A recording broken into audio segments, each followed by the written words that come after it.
ભરૂચ જિલ્લાના વાલિયા તાલુકાના સોડગામ ગામની સીમમાં દીપડાની હાજરીએ સ્થાનિક ખેડૂતોમાં ભયનો માહોલ સર્જ્યો છે।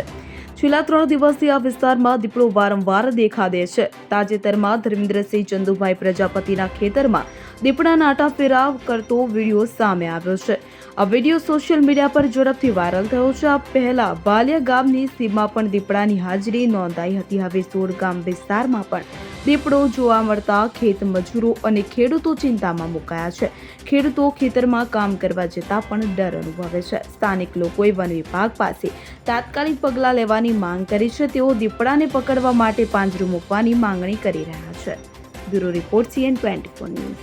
હવે જુઓ દેશ દુનિયાની તમામ ખબરો તમારી આંગળીના ટેરવે। ઉઠાવો મોબાઈલ અને Google Play Store પરથી ડાઉનલોડ કરો અમારી CN24 ન્યૂઝ મોબાઈલ એપ।